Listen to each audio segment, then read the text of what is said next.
I'm Victoria, 44 years old, and I never thought I'd lose my daughter for a decade.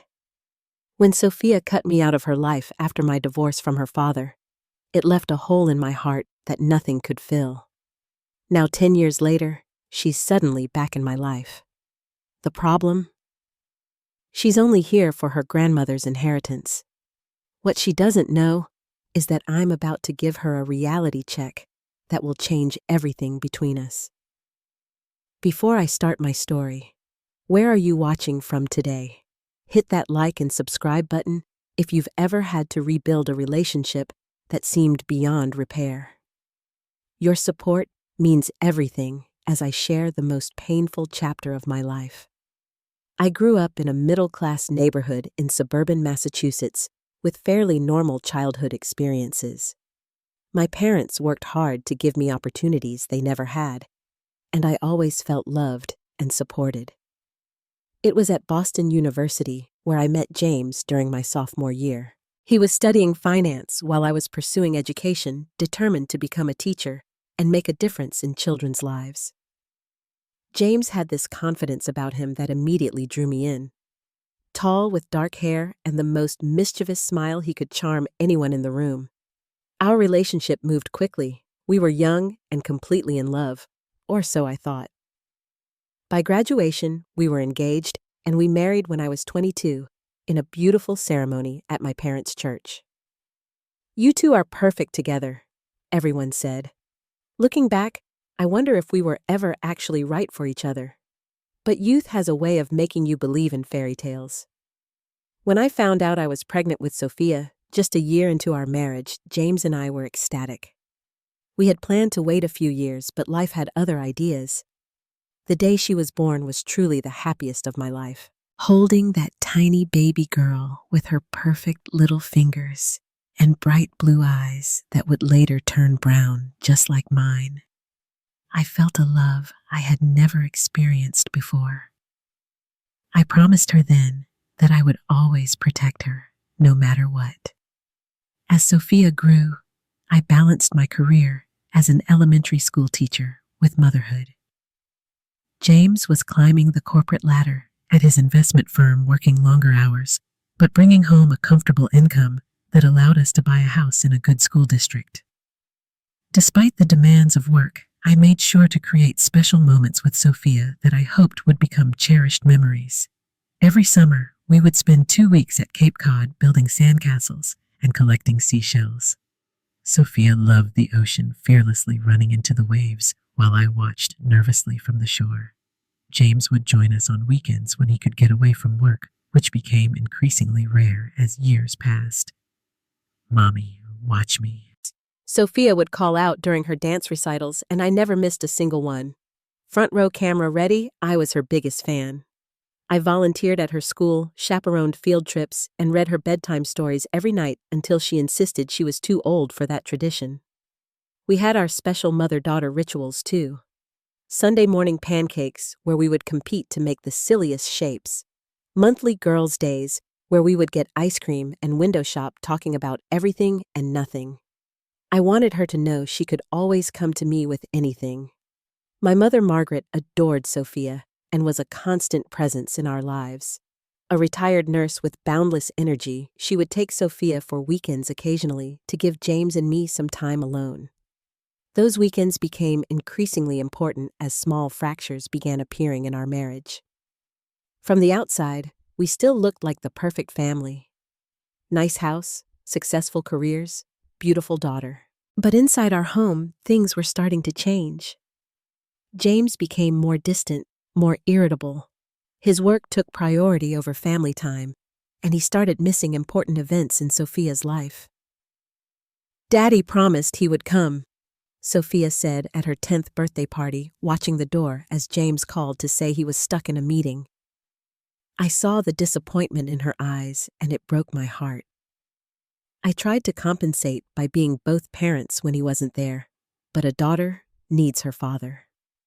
I noticed other warning signs, but convinced myself that every marriage has rough patches. James and I stopped talking about anything meaningful. Our conversations revolved around schedules and bills, no longer our hopes and dreams. When he touched me, it felt mechanical rather than loving. Still, I was determined to keep our family together. Throughout those early years, Sophia remained a bright, happy child who loved school and had plenty of friends. She was equally attached to both James and me, running to the door to greet him whenever he came home, her face lighting up with pure joy. Those moments made him put down his phone and briefcase, at least for a little while. I held on to those glimpses of the man I had married, hoping they meant our family would be okay. When Sophia turned 12, the cracks in our marriage began to deepen. James started working even later hours and taking frequent business trips. Sometimes he would be gone for a week at a time, calling only briefly to check in.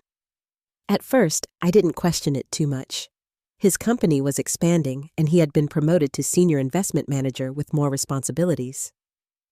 "James, Sophia has a science fair on Thursday. Can you make it?" I would ask, already anticipating his answer. "I'll try, but don't count on it," became his standard response. Disappointment became a familiar feeling for both Sophia and me. My suspicions about his fidelity didn't develop overnight. There were small things at first. He became protective of his phone, taking it into the bathroom when he showered. He started buying new clothes and wearing cologne when he previously hadn't cared much about his appearance. Our intimacy dwindled until it was practically non-existent. The arguments started happening more frequently, though we tried to keep them behind closed doors. I didn't want Sophia to witness the growing tension, so we would wait until she was asleep or at school. "You're being paranoid, Victoria," James would say dismissively whenever I questioned his late nights or weekend emergencies at the office. "This is what it takes to provide for this family." I tried to maintain a sense of normalcy for Sophia as she entered her teenage years. At 13, she was dealing with typical adolescent challenges. Friendships becoming more complicated, schoolwork getting more demanding, and her own changing body and emotions. She needed stability at home, which made me work even harder to shield her from our marital problems. As Sophia turned 14, I noticed her becoming more withdrawn. She spent more time in her room and less time with me. I tried to maintain our mother-daughter traditions, but she often had excuses for why she couldn't participate. I told myself it was normal teenage behavior, but I worried that she sensed the tension in our home. "Sophia want to help me make Sunday pancakes?" I asked one weekend. "I'm not hungry," she replied without looking up from her phone. Small rejections that stung more than they should have. The evidence of James's affair came in the form of a text message I accidentally saw when his phone lit up while he was in the shower. "Miss you already. Last night was amazing. Jay." It was from someone named Jessica, who I later discovered was a coworker in his department. When I confronted him, James initially denied everything, accusing me of spying on him and overreacting. "You're crazy, Victoria. Jessica is just a colleague. This is why I can't stand being home anymore."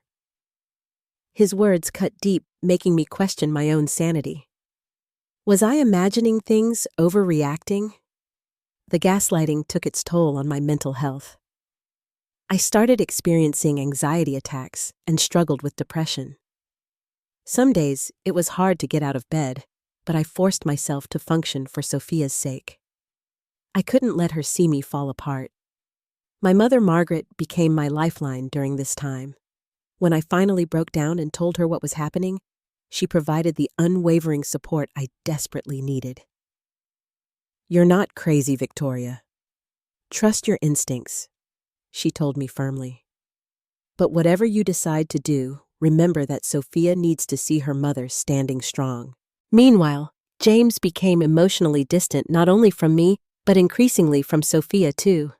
He would miss her school events, then try to compensate with expensive gifts. He took her shopping for designer clothes when he was home, perhaps out of guilt. Sophia began to associate time with her father with material rewards, which worried me deeply. The final breaking point came when I discovered financial deception alongside the infidelity. Going through our financial statements, I found evidence that James had been moving substantial amounts of money into separate accounts I knew nothing about. He had also taken out a second mortgage on our house without my knowledge, though my name was on the documents with what appeared to be my forged signature. After 17 years of marriage with Sophia, now 16, I made the painful decision to seek a divorce. I remember sitting Sophia down to tell her, choosing my words carefully. Sophia, your father and I have been having problems for a while now, and we've decided that we need to separate. Her initial reaction was shock, then disbelief. But why? Can't you just work it out? Everyone's parents fight sometimes. I didn't want to demonize James despite everything. Sometimes people grow apart in ways that can't be fixed, I said, not telling her about the affair or financial deceptions. I wanted to protect her from the ugly truth, a decision I would later question. This isn't fair, she said, tears streaming down her face. It was the beginning of a change in our relationship that I never saw coming. The divorce proceedings turned ugly from the very start. James hired Anthony Pearson, one of the most aggressive divorce attorneys in Boston, making it clear he was ready to play hardball. I was fortunate that my mother helped me secure Sarah Jenkins, a competent family law attorney, who warned me that this would likely get messy. He's going to try to intimidate you, Sarah told me during our first meeting. Men like James believe they can control everything, including the divorce narrative. She was right. James immediately tried to paint me as emotionally unstable and financially irresponsible. The first court appearance shocked me with his willingness to lie under oath. I didn't recognize the cold, calculating man who had once been my husband. Throughout this period, I discovered a strength I didn't know I possessed. Years of putting others first had made me forget how to stand up for myself, but with my mother's encouragement and my attorney's guidance, I found my voice. I had to, not just for me, but for Sophia too. The battle over assets was particularly vicious. We uncovered that James had been hiding money for years, preparing for this eventuality, long before I ever suspected anything was wrong. He had accounts in other states and had even begun transferring funds offshore. My attorney had to bring in a forensic accountant to trace where the money had gone. Your husband has been very calculating, the accountant told me. This level of financial deception takes planning. The psychological toll was immense. I lost weight, couldn't sleep, and found it difficult to focus at work. The principal at my school was understanding, allowing me flexibility when I needed to attend court dates or meet with lawyers. Still, I was determined not to let the divorce affect my teaching. My students became a welcome distraction from the chaos of my personal life. Sophia, at 17, was caught directly in the middle of our battle. Old enough to understand what was happening, but not mature enough to process it in a healthy way. James immediately began working to turn her against me. Your mother is trying to take everything from me, from us. I overheard him telling her on the phone one evening. She never appreciated what I provided for this family. He took her shopping for expensive clothes and electronics, promised her a car when she turned 18, took her to exclusive restaurants and events, things I couldn't afford, while legal bills were mounting. Material things became his language of love, and Sophia was receptive to it. Meanwhile, I was struggling financially. I had to move us from our family home into a small apartment while the house was tied up in the divorce proceedings. Sophia had to share a bathroom with me after having her own suite in our previous home. She resented the downgrade, making it clear that she blamed me. Dad says we wouldn't have to live like this if you weren't being so difficult about the divorce, she told me one evening after I couldn't afford to buy her the expensive jeans she wanted. One of the most painful moments came during a custody hearing. Although Sophia was nearly 18, custody arrangements were still part of the divorce proceedings. James's attorney called Sophia to testify about her living preferences. I'd prefer to live with my dad, she stated firmly, avoiding eye contact with me. He understands me better, and I'm comfortable in his house. The hurt was indescribable, knowing that her preference was likely influenced by material comfort and her father's manipulation rather than genuine emotional connection. Still, I fought for joint custody, believing that maintaining my relationship with her was worth every painful court appearance. My mother, Margaret, was my rock throughout the proceedings. When I had to move out of the family home, she offered to let us move in with her, but I knew I needed to establish independence. Instead, she helped with the security deposit for the apartment and often brought groceries when she knew money was tight. "This isn't forever, Victoria," she would remind me. "You're showing Sophia what strength looks like even if she doesn't appreciate it right now." James continued his campaign against me, telling mutual friends that I was unstable and vindictive. Several couples we had been friends with for years stopped inviting me to events. At Sophia's school functions, I could feel the judgment from other parents who had only heard James's version of events. After 14 brutal months, the divorce was finally finalized. I received primary custody since Sophia was still 17, but James got significant visitation rights. The financial settlement wasn't what I deserved, given his deception, but my attorney advised that continuing to fight would only drain more resources. "Sometimes winning means walking away with enough to start over," Sarah told me when I signed the final papers. By this time, Sophia had become increasingly distant and rebellious toward me. She would come home hours after her curfew, without explanation, skip family dinners with her grandmother, and barely acknowledge my presence in the apartment we shared. Our first major fight about the divorce happened just weeks before her 18th birthday. She had been staying at James's house for the weekend and returned with a new laptop and smartphone. "Dad says I'll need these for college," she announced, showing off the expensive gifts. "That's nice of him," I said carefully, but we had agreed to discuss major purchases together, especially with college expenses coming up. "Why do you always have to ruin everything?" she exploded.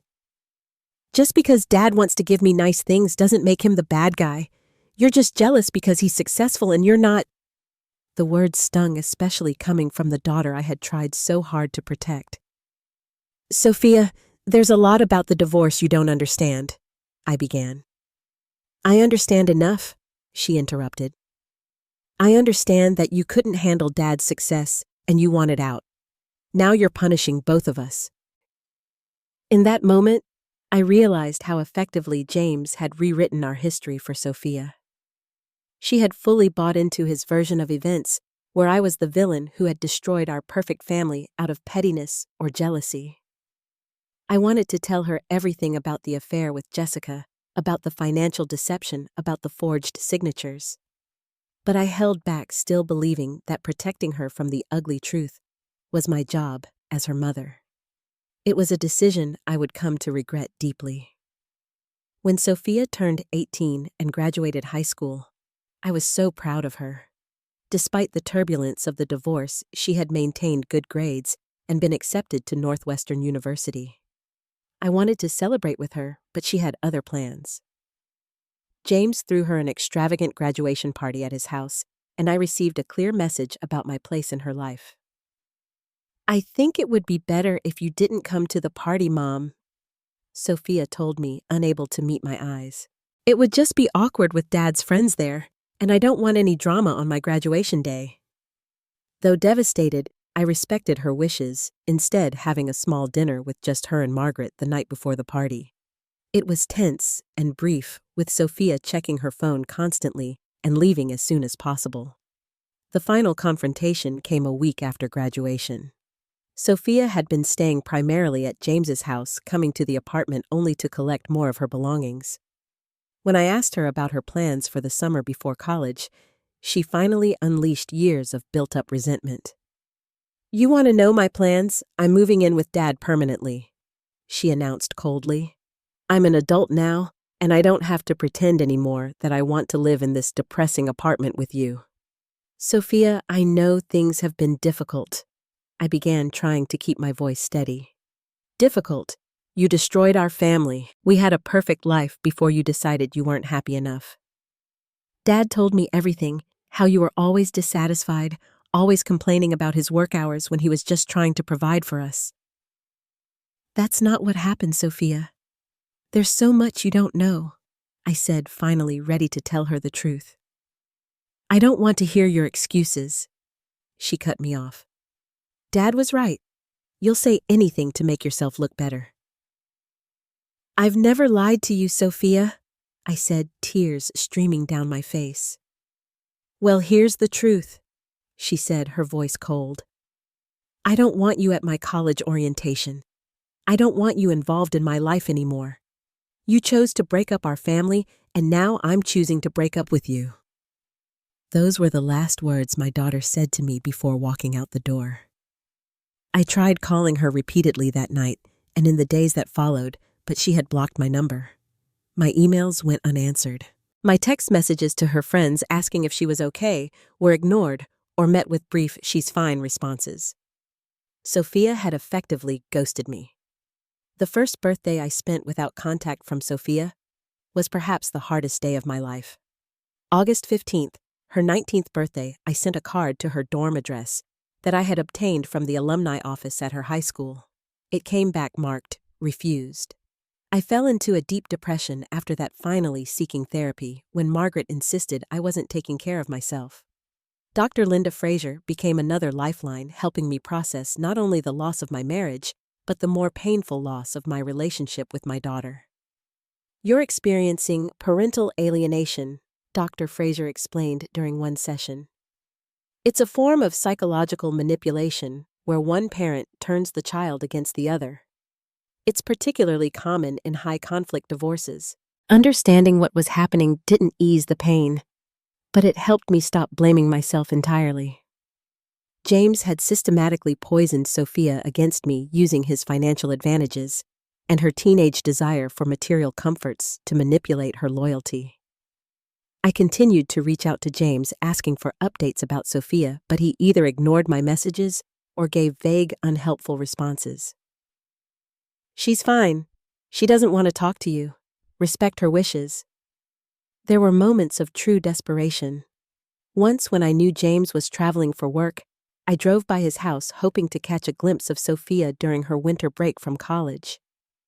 I sat in my car at the end of the street for an hour before realizing how unhealthy my behavior had become and driving home in tears. I wrote Sophia letters for every birthday, Christmas, and major milestone I imagined she was experiencing. Most came back unopened. Some never received a response at all. After the fifth returned letter, Margaret suggested I keep writing them but save them in a box instead of mailing them. Someday, she might want to know you never stopped thinking about her, my mother said wisely. Keep them for that day. Margaret was my constant support through these dark years. When friends drifted away uncomfortable with my ongoing grief over Sophia's absence, Margaret remained steadfast. A mother's heart doesn't stop loving just because a child stops accepting that love, she would say. Gradually, I began rebuilding my life. 5 years after the divorce, I was promoted to principal at my elementary school. The increased salary allowed me to move into a small but charming house closer to Margaret. I developed new friendships, particularly with Lisa Jenkins, another teacher who had gone through a difficult divorce. I found purpose in volunteer work with children in foster care, using my educational background to tutor kids who had experienced their own family traumas. In helping these children, I found a way to channel my maternal instincts that had no other outlet. Through mutual acquaintances, I learned bits of information about Sophia's life.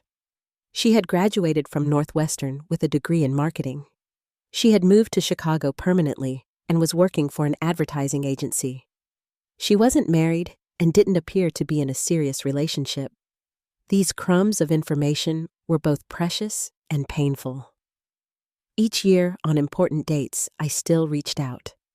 A text message on her birthday, an email at Christmas, a card for her college graduation that I sent to James's address, hoping he would forward it. All met with silence. Margaret often reminded me not to give up hope. Relationships can heal even after years of estrangement, she would say. Sophia has your stubbornness, but she also has your capacity for love. Remember that. When Margaret was diagnosed with stage 4 lung cancer, her thoughts still turned to Sophia. I want to see my granddaughter before I go, she told me from her hospital bed. I made one last attempt to reach Sophia, sending a message about Margaret's condition through every channel I could think of, including reaching out to James directly. No response came. Margaret died 3 months ago without seeing her granddaughter again. At the funeral, I kept hoping Sophia might appear, having heard the news somehow. I saved an empty seat beside me just in case. It remained empty throughout the service. Margaret's death left me truly alone for the first time in my life. The grief was overwhelming, not just for my mother, but for the family that should have been there to mourn with me. As I sorted through Margaret's belongings in the following weeks, I found a box containing birthday cards she had written to Sophia every year, none of which had ever been sent. My mother had maintained hope even when I was losing mine. It was a Tuesday morning, just 3 weeks after Margaret's funeral, when my phone buzzed with a text message from an unknown number. "Mom, it's Sophia. I heard about Grandma. Can we meet?" I stared at the screen for so long that my phone went dark. When I tapped it again to make sure I hadn't imagined the message, it was still there. After 10 years of silence, my daughter had reached out. My fingers trembled as I typed back, "Yes, of course. When and where?" I was afraid any additional words might somehow scare her away. We arranged to meet at a coffee shop halfway between our homes. I learned she had recently moved back to Massachusetts, though she didn't volunteer why. For the 2 days before our meeting, I cycled through every emotion imaginable. Joy that she wanted to see me. Anger that it had taken my mother's death to prompt contact. Hope that we could rebuild our relationship. Fear that this was just a brief reconnection that would lead to more heartbreak. I spent hours deciding what to wear, finally settling on a simple blue sweater that Margaret had given me for Christmas. It felt like having a piece of my mother with me for support. When I arrived at the coffee shop 15 minutes early, I chose a quiet table in the corner that would allow us some privacy. Then I waited, checking the time every 30 seconds, terrified that she wouldn't show. And then, suddenly, there she was. My daughter, now 29 years old, looking so much like me that it took my breath away. She had my eyes, my chin, my way of tucking hair behind one ear when nervous. She was dressed impeccably in expensive-looking clothes, her posture straight and confident as she scanned the room.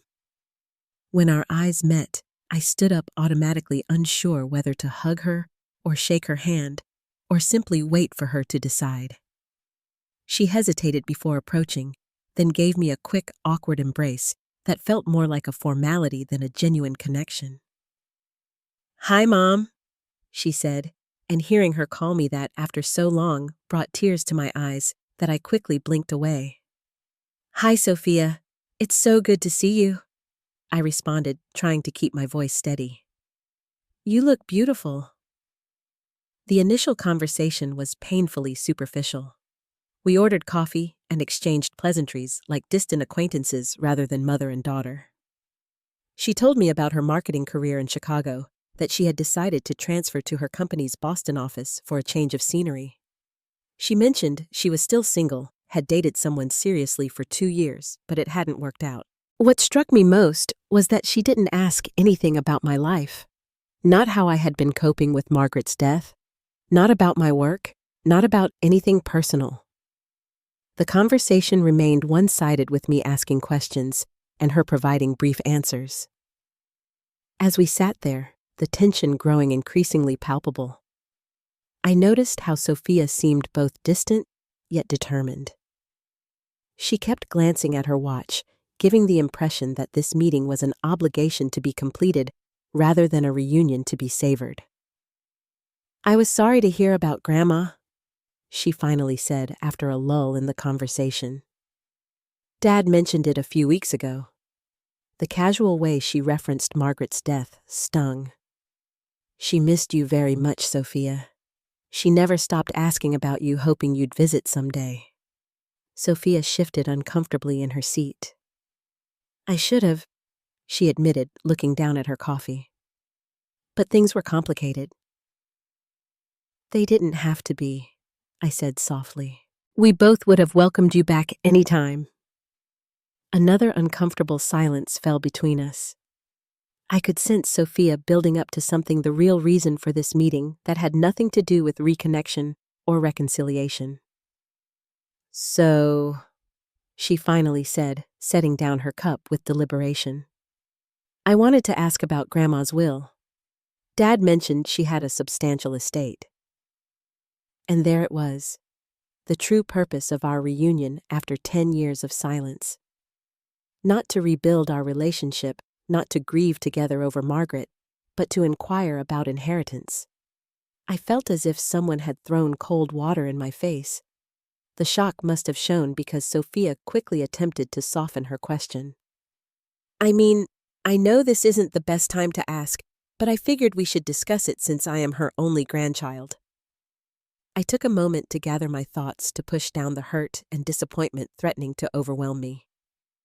Yes, your grandmother did leave behind a substantial estate, the house and her investments. And how is that being handled? Sophia pressed her eyes, betraying an eagerness that had nothing to do with sentimental value. I'm the executor of her will, I replied carefully. She left specific instructions about how her assets should be distributed. Sophia nodded clearly, waiting for me to elaborate on the details, particularly as they pertained to her. When I didn't immediately continue, she grew impatient. So, is there something for me? I am family after all. The irony of her claiming family ties after 10 years of absence wasn't lost on me. We should probably have this conversation when we're both prepared to discuss it properly, I suggested. This is our first time seeing each other in a decade. Maybe we should focus on reconnecting first. I don't mean to be insensitive, Sophia said, though her tone suggested otherwise. But I've recently had some financial setbacks, and knowing about any inheritance would help me plan accordingly. As our uncomfortable coffee meeting continued, I began to see more clearly how entitled Sophia's attitude had become. She spoke of deserving a portion of Margaret's estate, despite having completely abandoned her relationship with both of us. There was no recognition of how her absence had hurt her grandmother, no acknowledgement of the pain she had caused. During a brief lull when Sophia went to the restroom, I called Lisa for a quick word of support. She's only here for the money, I whispered into the phone.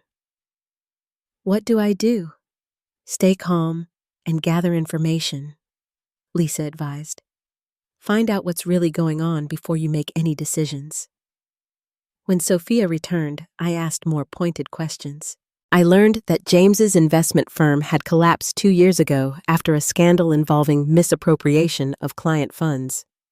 He hadn't been criminally charged, but had lost his financial licenses and most of his assets. Dad's had a rough time, Sophia explained. He's been helping me with my student loans, but now we're both struggling a bit financially. The puzzle pieces began fitting together. James, now facing financial difficulties himself, had likely put Sophia up to reconnecting with me specifically to access Margaret's money. The thought made me sick. As our meeting drew to a close, Sophia suggested we meet again at Margaret's house to go through her things and discuss the will in detail. The clinical way she approached what should have been an emotional family matter was jarring. I'll check my schedule and let you know, I said, not committing to a specific date. It would be good to meet again. We parted with another awkward hug, this one even briefer than the first. As soon as Sophia was out of sight, I sat in my car and finally allowed myself to break down. The daughter I had missed desperately for 10 years had returned, but only as a stranger with her hand out. Yet beneath my disappointment and hurt, a quiet determination was forming. If Sophia was only back for the inheritance, perhaps I could use that as leverage to give her the reality check she desperately needed, and maybe, just maybe, find a path to genuine reconciliation. For our second meeting, I decided to have Sophia come to Margaret's house, which I had barely touched since the funeral. The familiar surroundings might help remind her of the grandmother who had loved her unconditionally, even in absence. I arrived early to prepare, deliberately setting out old family photos throughout the house. Pictures of Margaret holding newborn Sophia. Sophia's 5th birthday party in this very living room. Margaret and Sophia baking cookies together when she was 10. Visual reminders of the relationship that had been abandoned. I also gathered documents that I had kept hidden during my divorce, evidence of James's affairs, financial deceptions, and the systematic way he had turned Sophia against me. For 10 years, I had protected her from these ugly truths. But perhaps that protection had only enabled James's manipulation to continue unchallenged. When Sophia arrived, she looked as polished as before, dressed in designer clothes that likely strained her supposedly troubled finances. Her eyes immediately began assessing the house, clearly calculating its value, rather than absorbing the emotional significance. "The house looks exactly the same," she commented, running her fingers along the mantelpiece where several photos of her were displayed. "Your grandmother never changed much after you stopped visiting," I replied. "She always said she wanted to keep it the same so you would feel at home when you came back." A flicker of discomfort crossed Sophia's face before she quickly masked it. "Should we talk about the estate? I have another appointment later today." "Let's take a tour of the house first," I suggested. "Your grandmother would have wanted you to see it one more time before decisions are made." As we walked through the rooms, Sophia's interest visibly peaked when we entered spaces containing obviously valuable items like Margaret's antique writing desk or the china cabinet with Royal Doulton figurines. She asked pointed questions about their worth while showing little interest in items of purely sentimental value. The turning point came when we reached Margaret's bedroom, still untouched since her death. On the nightstand sat a leather-bound journal, and beside it, an envelope with Sophia's name written in Margaret's shaky handwriting from her final days. "What's that?" Sophia asked, gesturing toward the envelope. "A letter your grandmother wrote to you before she died. She hoped you might come see her, but when that didn't happen, she wanted to leave you some final words." Sophia hesitated, then picked up the envelope. "Should I read it now?" "I think that's why we're here," I said quietly. She opened it carefully and began reading. I knew what it contained, having read it myself after Margaret's passing with her prior permission. As Sophia's eyes moved across the pages, her composed facade began to crack. Margaret's words, full of unconditional love, yet honest about the pain of abandonment, were reaching her in a way mine couldn't. "Despite not seeing your face for these many years," Margaret had written, "I have never stopped loving you or hoping that someday you would find your way back to us. I forgive you for your absence, Sophia, but I hope you will not continue down this path of estrangement. Life is too short, and family too precious, to waste years on pride and misunderstandings." Tears formed in Sophia's eyes, the first genuine emotion I had seen since her return. She quickly wiped them away, trying to maintain her composure, but the letter had clearly affected her. "There's something else you need to see," I said, gently retrieving a folder I had placed on Margaret's dresser earlier. "Something I should have shown you years ago." "What is it?" she asked, her voice slightly unsteady. "The truth about why your father and I divorced. The truth he never wanted you to know." I opened the folder and began showing her evidence I had collected during the divorce but had kept from her to protect her relationship with her father. Emails between James and his mistress Jessica dating back to when Sophia was only 13. Financial records showing how he had hidden money and forged my signature on loans. Court transcripts revealing the lies he had told under oath. "This can't be right," Sophia said, her hands trembling as she examined the documents. "Dad told me you were jealous of his success, that you wanted out of the marriage because you were never satisfied with what he provided. James was very good at creating narratives that suited him," I replied without bitterness. "He didn't want you to know he had been unfaithful for years. or that he had been preparing financially for the divorce long before I discovered the truth. But why didn't you tell me this before? Why did you let me believe him? Her voice held accusation, but also confusion. Because you were 16 and adored your father. Because I thought protecting you from the ugly truth was my job as your mother. Because I hoped that someday you would see through his manipulation without me having to destroy your relationship with him. I paused, acknowledging my own mistake. And maybe because I was wrong. Maybe you deserved the whole truth, even if it was painful. I showed her one final piece of evidence, a letter from James's coworker apologizing to me for the affair and confirming it had begun years before the divorce. The letter explained how James had spoken openly at work about his strategies for turning Sophia against me, bragging about how he was using gifts and freedom to win her loyalty.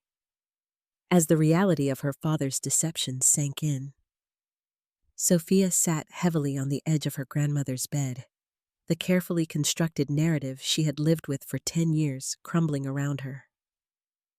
All this time, she whispered, I thought I knew what happened. I thought I was siding with the parent who had been wronged. Your father needed you to believe that, I said, sitting beside her but not touching her. He couldn't face being the villain in the story, so he made me into one instead. And Grandma, she knew all this. She did. She helped me gather some of this evidence during the divorce. She also helped me financially when James tried to leave me with nothing. The mention of money brought us back to the purpose of Sophia's return. I took a deep breath, knowing it was time for the difficult conversation we needed to have. Sophia, I need to be clear about something. Your grandmother's inheritance isn't just about money. It comes with conditions. Conditions? She repeated, wariness returning to her expression. Margaret didn't want her estate to be a transaction. She wanted it to be part of healing our family. I paused, choosing my next words carefully. She wanted you to know the full truth about the past. She wanted genuine reconciliation, not just a financial exchange. So you're using the inheritance to force me to have a relationship with you. Sophia's defenses were rising again. No, I'm honoring your grandmother's wishes to give you an opportunity for genuine healing and growth. The money isn't a tool for manipulation, Sophia. It's an incentive for you to do the emotional work you've been avoiding for a decade. That's not fair. I'm her granddaughter. I have a right to inherit. Sophia argued, her sense of entitlement showing through again. You had a right to a relationship with her too, but you chose to abandon that for 10 years. I replied, my voice firm, but not unkind. Actions have consequences, Sophia. One consequence of ghosting your family is that you don't get to show up only when there's money involved and expect everything to be handed to you without accountability. So what exactly are you saying, that I don't get anything unless I jump through whatever hoops you set up? Her anger was building, reminiscent of our last argument 10 years ago. What I'm saying is that I want us to try therapy together. I want us to work through what happened, to understand each other's perspectives, to find a path forward as mother and daughter. Not because of the money, but because that's what Margaret would have wanted more than anything in the world. And if I refuse, if I just want my share of the inheritance without all the emotional baggage, I took a deep breath. Then you'll be making the same choice you made 10 years ago. Choosing what's easy over what's right. Choosing material benefit over genuine connection. Sophia stood up abruptly, anger flashing in her eyes. This is manipulation. You're no better than Dad using money to control me. The difference is that I'm being honest about the conditions, I replied calmly. And I'm offering something much more valuable than money, Sophia. I'm offering you the chance to heal wounds that have been festering for a decade. I don't need your amateur psychology, she snapped, gathering her purse. I'll talk to a lawyer about this. Grandma's will can't possibly have these kinds of strings attached. You're welcome to consult a lawyer, I said, standing my ground. But Margaret was very thorough in her legal planning. Sophia stormed toward the door, pausing only briefly to look back. You haven't changed at all. Still thinking you know what's best for everyone. As she slammed the door behind her, I remained seated on Margaret's bed, surrounded by the evidence of past deceptions and the letter of love and forgiveness that had momentarily broken through Sophia's defenses. I had maintained my boundaries despite the heartbreak of watching my daughter walk away again. That night, I barely slept, questioning whether I had done the right thing. Would this reality check push Sophia further away, perhaps permanently this time? Or was it the necessary catalyst for genuine change? Had I been too harsh, too unbending? As dawn broke, my phone chimed with a text message from Sophia. Can we meet at Franklin Park tomorrow, where you used to take me as a kid? We need to talk. A small spark of hope flickered to life. Perhaps the reality check had made an impact after all. The playground at Franklin Park held so many memories. I had brought Sophia here countless times throughout her childhood. She had taken her first steps on that grassy area, had conquered her fear of the big slide, had made her first real friend on those swings. It felt fitting that we would meet here for what might be the beginning of our own first steps toward reconciliation. I arrived early, watching young families creating the same precious memories I had once made with Sophia. The nostalgia was bittersweet, reminding me of all the years we had lost. When Sophia appeared, she looked dramatically different from our previous meetings. Gone was the polished, expensive appearance. Her hair was pulled back, simply her face free of makeup. Her designer clothes replaced with jeans and a worn sweatshirt that made her look younger, more vulnerable. Her eyes were red and puffy, evidence of crying. She sat beside me on the bench, both of us watching the children play for several minutes before either spoke. I called Dad last night, she finally said, her voice hoarse. I confronted him about everything you showed me. I waited, giving her space to continue at her own pace. He denied it at first, like he always does, but when I told him exactly what evidence you had, he finally admitted it was all true. She turned to look at me directly. 10 years, Mom. 10 years of believing his lies, of thinking you were the villain in our story. He's still your father, Sophia, I said gently. Flawed, but still part of who you are. How can you say that after everything he did to you, to us? Her voice cracked with emotion. He destroyed our family and then made me believe it was your fault. How are you not furious? I was furious for a long time, I admitted. But anger is exhausting to maintain year after year. At some point, I had to let it go for my own well-being. I don't know if I can ever forgive him, Sophia said, fresh tears forming. Or myself, for that matter. I abandoned you based on his lies. I missed Grandma's last years. I threw away a decade we can never get back. Her genuine remorse touched me deeply. This wasn't the entitled young woman who had returned only for an inheritance. This was my daughter, finally seeing clearly and feeling the full weight of her choices. We can't get those years back, I acknowledged. But we don't have to lose any more time to pride or misunderstandings. Sophia wiped at her tears. I'm so sorry, Mom. I know that doesn't begin to cover it, but I am truly deeply sorry for believing Dad's lies and for cutting you out of my life. I forgive you, Sophia, I said, meaning it completely. And I need to apologize too. I should have told you the truth about the divorce from the beginning. By trying to protect you from the ugliness, I made it easier for your father to manipulate the narrative. We sat in silence again, watching a little girl about 3 years old climb the steps to the slide, her mother waiting at the bottom with encouraging words. The simple scene of maternal love brought fresh tears to Sophia's eyes. I've been so unhappy, Mom, she confessed quietly. Even when I was supposedly living the great life with Dad, something always felt wrong. I've been trying to fill this emptiness with things, relationships, career achievements, but nothing works.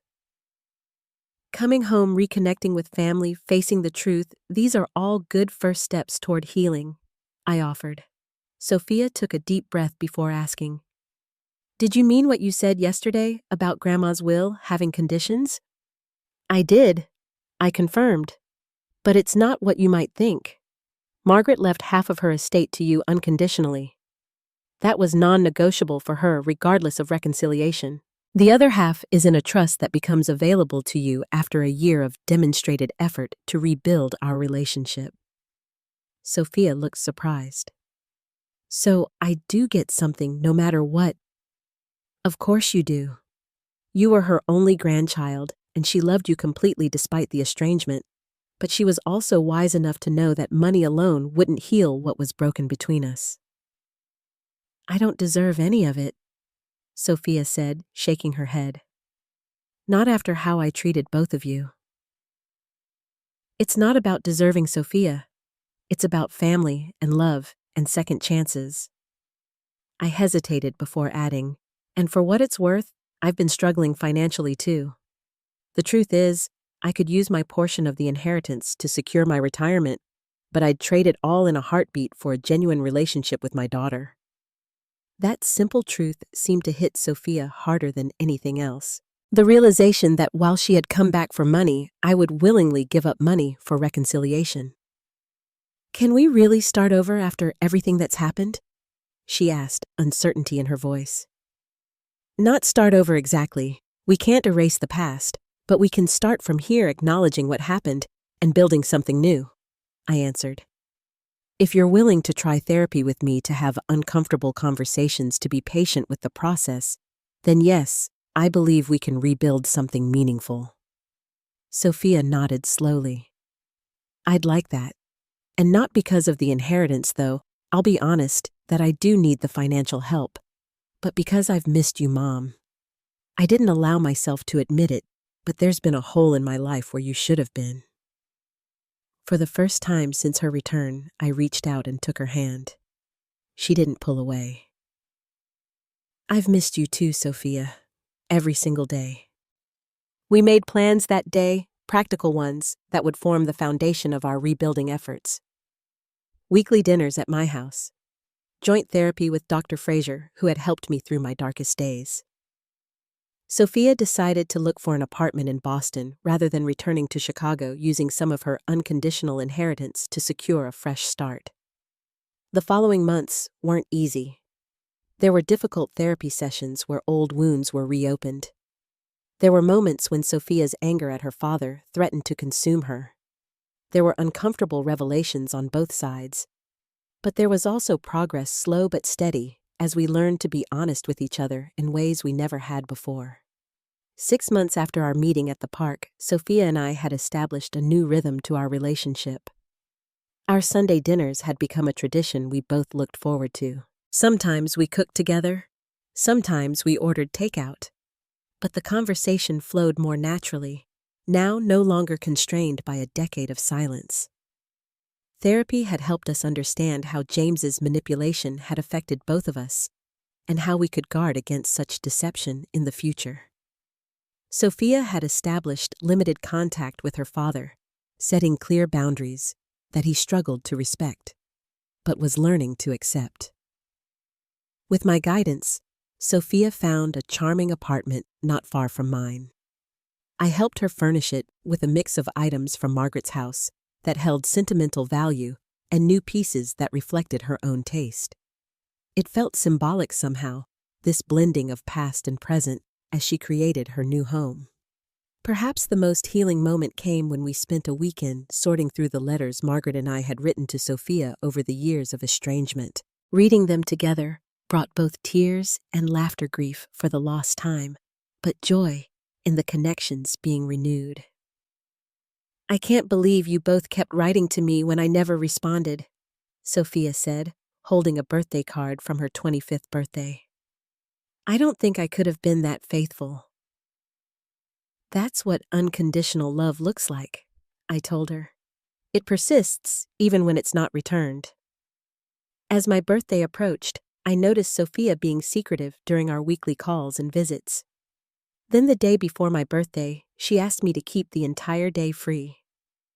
"I'm planning something special," was all she would say.